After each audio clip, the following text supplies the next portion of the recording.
Cuando se habla de literatura y oralidad, se hace referencia a una relación necesaria. Es esencial recordar que los orígenes de la literatura se remontan a prácticas orales que van quedando registradas en la memoria colectiva y, finalmente, se den paso a la versión escrita. En ese sentido, las prácticas orales dan origen a relatos estructurados y cimentados en sistemas de creencias comunes a determinadas comunidades. Estos relatos son los que se conocen como leyendas.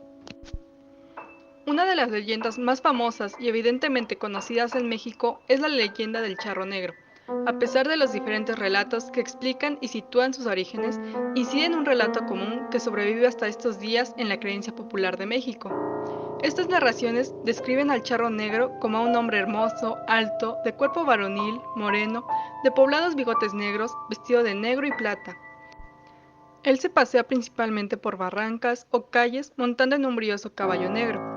Dicha descripción parece asociarse también a la figura de los caporales de las haciendas. Asusta o corretea a hombres borrachos o trasnochadores y también puede vincularse a la seducción de mujeres, de preferencia jóvenes. Esta leyenda se extiende a varios estados de la República de México, principalmente centro y sur del país. Independientemente de la variante que escuchemos, siempre se le relaciona con un nexo común, la advertencia contra la avaricia, con una bolsa de monedas y con la condena de aquel que la acepte. Para conocer esta leyenda, específicamente en el estado de Puebla, al igual que las variantes que puedan presentarse en la misma ciudad, entrevistamos a 3 personas de la zona centro de la ciudad de Puebla y cada uno de los informantes dio su versión sobre el enigmático hombre vestido de charro. Tengo 78 años. Y allá vivíamos en un pueblo llamado Tlaxcuapan, Hidalgo. Era cabecera del estado de Hidalgo. Este, y vivíamos frente al panteón. Bueno, las iglesias de entonces enterraban a la gente. Este, y por ahí salía, yo no sé de dónde salía el señor, porque vivíamos enfrente a la iglesia. Y salía el señor a caballo, y nos, pues como chamaca te tienes interés y te acercabas mucho a él. Y pero te decían que no te acercaras mucho a él porque no era una persona decente. Entonces, llevamos a nuestro perro que se llamaba Dogo. Y el perro lo veía, se le rizaban los pelos, se le echaba encima. Y él con el chicote lo chicoteaba en el aire, ¿cómo?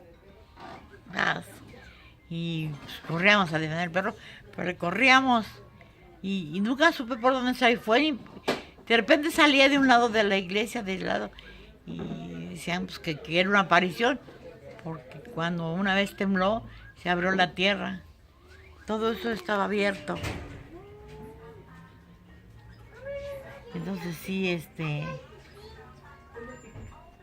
digo, pensaba que era, porque en realidad jamás fue una época, cuando, ¿verdad? Y después dejó de ir, ya no lo volvimos a ver, pero un día mi perro apareció, un día que me acuerdo re bien, que salió de ese lado y se me escapó el perro y yo fui tras de él y me chocoteó ese y yo cogí a mi perro, me abracé a mi perro y me lo arrastré porque no quería echarse encima. Nos levantó el caballo, ¿ves? Y yo, mi mamá salió a ayudar a meterme al perro y yo lo pipé por la ventana, cómo levantaba el caballo y dio media vuelta y por donde entró se salió atrás del panteón, no, de la iglesia, digo, ya no lo volví a ver. Ya tenía yo harto miedo, bueno, salir. Es todo lo que me acuerdo del caballo.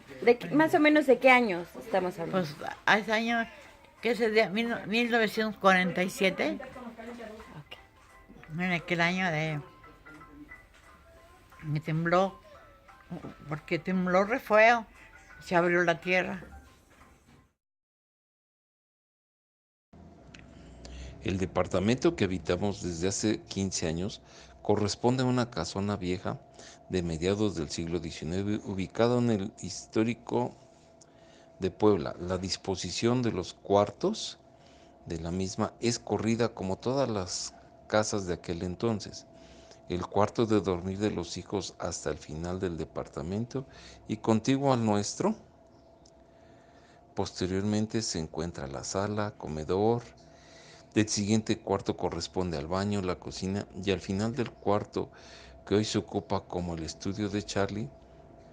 El relato que hoy me ocupa trata del día en que este departamento vi al charro negro. No está por demás aclarar que yo soy una persona completamente escéptica a cualquier cosa sobrenatural, pero honestamente este es un acontecimiento totalmente real. Este hecho ocurrió aproximadamente hace 14 años, serían las 7 a.m. y estábamos Sonia y yo acostados en nuestra cama. Ella todavía dormía y yo ya despierto, recargado en nuestra cabecera, cuando del cuarto de los hijos escuché unas pisadas que se dirigían al baño para llegar a él como expliqué anteriormente. Por ser cuartos contiguos, tienen que pasar forzosamente por nuestra recámara, misma que está vestibulada con un cancel de madera y una puerta para acceder al mismo, lo cual ese día estaba entreabierta. Cuando la persona que supuse era alguno de nuestros hijos estaba a punto de aparecer en mi óptica, se detuvo para inmediatamente después dar un paso hacia adelante y quedar en mi visión. Era el perfil de un hombre vestido negro con unas botas de charro del mismo color. En el siguiente instante dio un paso hacia atrás quedando otra vez fuera de mi óptica. Tal hecho me asustó porque lo primero que pensé es que durante la noche esta persona, que obviamente no reconocía como alguno de mis hijos, se había introducido a nuestro departamento. Con precaución y rapidez me levanté insofacto para afrontarlo. ¿Cuál sería mi sorpresa que al llegar al pasillo en cuestión de segundos no había nadie? Mi lógica me hizo pensar que se había regresado al cuarto de los hijos, a pesar que no volví a escuchar las pisadas de regreso. Sin embargo, la aparición era tan real que me obligó a revisar primero el cuarto de los hijos, abajo de las camas, atrás de los muebles y las puertas. Al no encontrar a nadie, lo segundo que pensé es que era una broma del mal gusto de alguno de los hijos, en aquel entonces adolescentes, y que se había vestido de tal manera para asustarnos. Pero al corroborar este hecho, levanté las cobijas de sus camas para ver si alguno de ellos estaba vestido de tal manera. Yo ya era imposible haberse podido, ya que era imposible haberse podido desvestir y meterse a la cama. Al descubrirlos de las cobijas estaban totalmente dormidos en pijamas y descalzos. Era imposible que les hubiera dado tiempo de desvestirse y descalzarse. Ante mi asombro y temor, lo siguiente que hice fue revisar minuciosamente todos los demás cuartos, posteriores, incluido al nuestro, a pesar que era imposible que la persona hubiera cruzado en el otro sentido, porque necesariamente lo hubiera yo visto. En mi búsqueda minuciosa no tuve resultados positivos. Regresé a mi recámara totalmente sorprendido y azorado. Finalmente pensé que todo esto pudiera haber sido un sueño y que realmente nunca sucedió. Pero era imposible, ya que desde que yo estuve recargado por primera vez esa mañana en la cabecera, nunca más me volví a dormir. Era imposible que fuera un sueño. Por tal motivo, la única explicación que tenía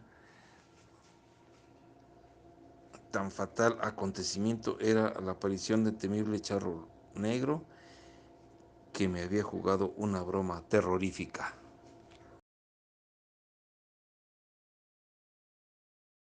Bueno, buenas noches. Pues nada más para comentar una anécdota.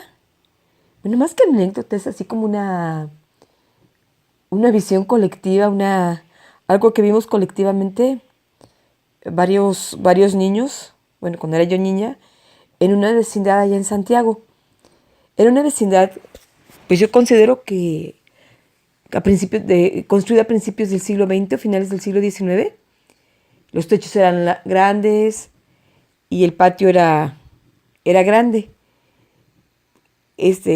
en verano pues nos las pasábamos jugando porque fácil nos contábamos entre 15, 20 niños contando a mis hermanos, a los vecinos, a los primos, a los que llegaban y eso. Y una de las cosas que hacíamos ya casi ya en la anochecer, antes de que nos metieran nuestros papás, era contar historias de terror. Nos sentábamos así en una parte de la vecindad a contar historias de terror, pero siempre como un poco visualizando hacia el zaguán, que era una puertezota grandota de madera de esas pesadas que rechinaban tremendamente. Siempre nos sentábamos así ahí para por si llegaba alguno de nuestros papás o entraba alguien, una manera de cuidarnos. Pues un día estábamos ahí todos sentados contando una historia de terror, ya realmente no me acuerdo ni de qué historia, cuando escuchamos que la puerta del zaguán se abrió, rechinó, todos nos quedamos y vimos que entró la sombra. Bueno, pero antes que eso, vivíamos en Santiago, estábamos en Santiago, bueno, era una zona urbana, o es una zona urbana, pero alrededor, como la ciudad de Puebla era pequeña, estoy hablando como del 72, 73, alrededor había como que lecherías todavía, donde ahí está las ánimas y todo eso, eran puras lugares donde íbamos a comprar la leche. Entonces, con anterioridad a eso, como es que escuchamos a un caballo. Perdón, bien que me acuerdo que escuchamos un caballo.